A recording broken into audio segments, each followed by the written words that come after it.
What if the very things you feel guilty about, an extra slice of cake, a lazy afternoon nap, or binge-watching your favourite shows, are actually adding years to your life? Too often, seniors deny themselves these simple joys, thinking they're indulgences. But here's the truth. These so-called guilty pleasures can boost happiness, lower stress, and even improve health. Imagine looking back years from now, regretting not embracing what made you happy. Don't wait, because time isn't waiting for you. What's a guilty pleasure you secretly love? Comment below, and let's celebrate it together.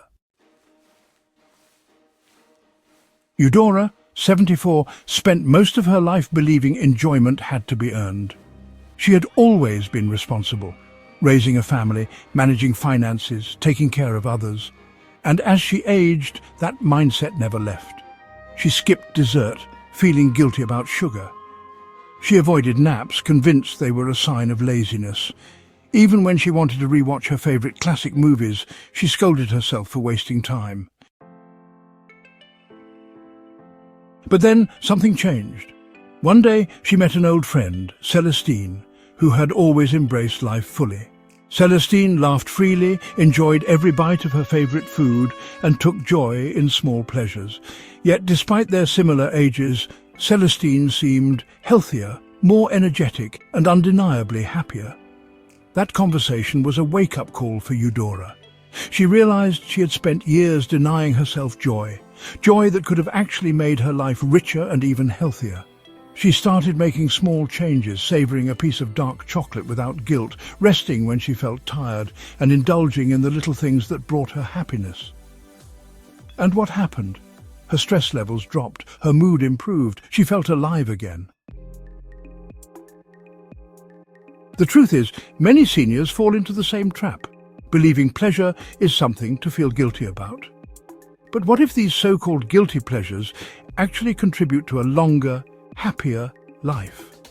What if denying yourself joy does more harm than good? By the end of this video, you'll discover why these guilty pleasures aren't just harmless. They're essential. And once you understand this, you'll never look at them the same way again. Have you ever felt guilty about something that made you happy? Share your experience in the comments. If you're ready to embrace life fully, hit that like button and subscribe. More eye-opening advice is coming your way. Eudora had always pushed her dessert plate away, convinced that a moment of indulgence would undo years of discipline. She watched others enjoy their favourite treats while she sipped tea, telling herself it was the healthier choice. But deep down, she missed the joy of a warm, homemade pastry or a bite of rich dark chocolate. Then, during a visit with her grandson, something shifted. He handed her a small piece of chocolate and said, "Try it, Grandma, it'll make you smile." She hesitated but took a bite, and in that moment something clicked. The taste, the texture, the simple joy of allowing herself to enjoy something delicious without guilt. It felt like a long-lost pleasure she had denied herself for years. What Eudora didn't realize was that the occasional sweet treat wasn't just about taste. It was about well-being. Science backs this up. Dark chocolate, for instance, contains flavonoids that support heart health and boost serotonin, the hormone that improves mood and reduces stress. Other natural treats like fresh berries or honey provide antioxidants that help combat aging. The key isn't deprivation, it's balance. When seniors completely avoid the things they love, they often end up feeling restricted, which can actually increase cravings and lead to stress. But when enjoyed mindfully, these simple pleasures enhance life's richness, creating moments of comfort and happiness. Think about it. Food has always been a source of connection. A slice of cake on a birthday, a homemade pie shared with loved ones, a special treat from childhood that brings back warm memories. Why should those moments disappear with age? Eudora started allowing herself the occasional treat, savouring it without guilt. And what happened? She felt more relaxed, more in tune with herself. She realized that life wasn't about strict rules. It was about finding joy in the small things. What's your favorite treat? Let's hear it in the comments. But what about guilty pleasure number 2? Most people don't realize how powerful this one is. Eudora prided herself on being productive. Even in retirement, she filled her days with activities. Gardening, reading, helping her neighbors. But every afternoon, like clockwork, her eyelids grew heavy. She longed to stretch out on the couch and drift off for just a few minutes. Yet she resisted. Naps are for children, she told herself. I should be doing something useful. One day, while visiting her friend Lysander, she noticed something unusual. Right after lunch, he casually announced, "Time for my nap," and disappeared into his bedroom. Eudora was stunned. He didn't apologize, didn't make excuses. He simply rested. When he returned 20 minutes later, he looked refreshed and full of energy. Curious, Eudora started researching. What she found surprised her. Studies show that short naps, especially those lasting 10 to 30 minutes, can sharpen memory, improve mood, and even lower the risk of heart disease. In fact, cultures worldwide embrace the midday nap, not as a sign of laziness, but as a tool for longevity and well-being. Then she discovered something even more fascinating. NASA research revealed that a 26-minute nap improved pilots' performance by 34%. And another study found that people who napped regularly had a lower risk of heart disease compared to those who pushed through exhaustion. Eudora decided to try it. The first time, guilt gnawed at her. Shouldn't she be doing something more productive? But when she woke up 20 minutes later, she felt different, sharper, more alert. It wasn't grogginess, it was clarity. As she made napping a habit, she noticed even more changes. She no longer needed extra coffee to get through the afternoon. Her memory improved. She felt happier. The best part? She had more energy for the things she loved, her evening walks, her hobbies, even socializing with friends. So why do so many seniors resist naps? Society often equates rest with laziness, but in reality rest is a necessity. Just like eating nourishing food or staying hydrated, sleep, even in short bursts, rejuvenates the body and mind. Eudora no longer fights the urge to nap. Instead, she listens to her body. And every time she wakes up feeling refreshed, she smiles, because now she knows that a short nap isn't wasted time. It's a gift. Are you a napper? Tell us, power nap or no nap, but the next guilty pleasure is the one that surprises everyone. Eudora used to scold herself for spending too much time in front of the TV. Growing up, she was taught that television was a distraction, a lazy escape from real life.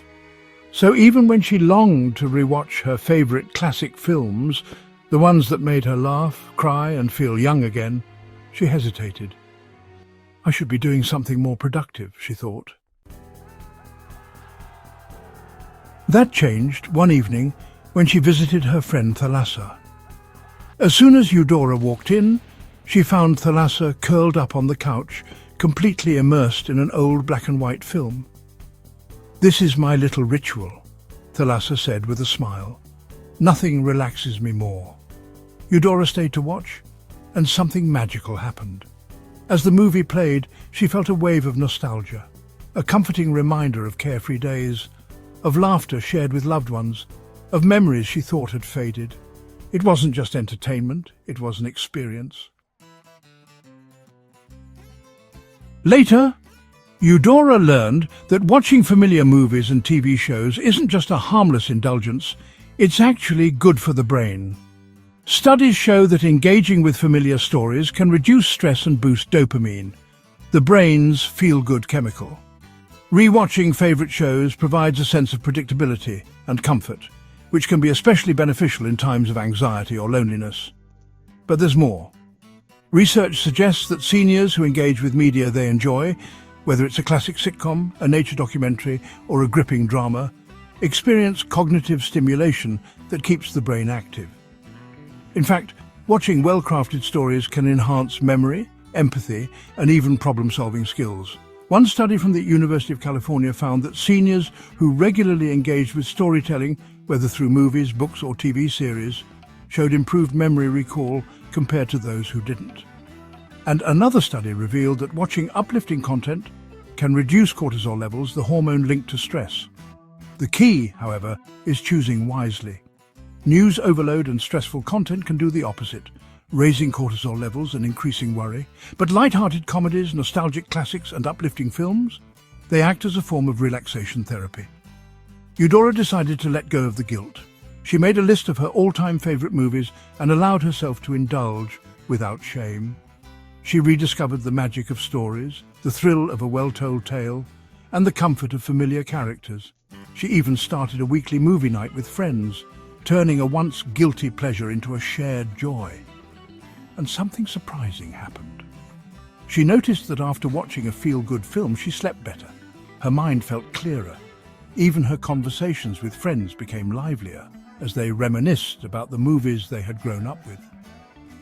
So, the next time you find yourself settling in for an episode or 3 of your favorite show, remember, if it brings you happiness, it's not wasted time. What's a show or movie you could watch over and over again? Drop it in the comments. Now, guilty pleasure number 4 is one that most seniors hesitate to talk about, but it's incredibly important. Eudora had spent most of her life as the dependable one. Whenever someone needed help, she was there. Babysitting the grandkids on short notice, of course. Running errands for a neighbour, no problem. Attending a gathering she didn't enjoy just to keep the peace, she wouldn't dare say no. But over time, something changed. She began feeling exhausted, not just physically, but emotionally. There were days when she craved quiet, time to do something for herself, but she pushed those feelings aside. It's selfish, she told herself. People are counting on me. Then, one evening, her daughter called, asking if she could watch the kids the next morning. Eudora hesitated. She loved her grandchildren, but she had been looking forward to a slow, peaceful day with her favourite book and a cup of tea. For the first time, she took a deep breath and said, "I can't this time." There was silence on the other end. Eudora braced herself for guilt, but then her daughter simply said, "No worries, Mum, we'll figure it out." That moment was a revelation. She had spent years believing she had to say yes to everything, only to realise that the people who truly cared about her would understand. Seniors often feel pressure to always be available. Many worry that if they start saying no, they'll disappoint others, or worse, feel left out. But the truth is, constantly putting others first while ignoring your own needs leads to burnout. But here's the surprising part.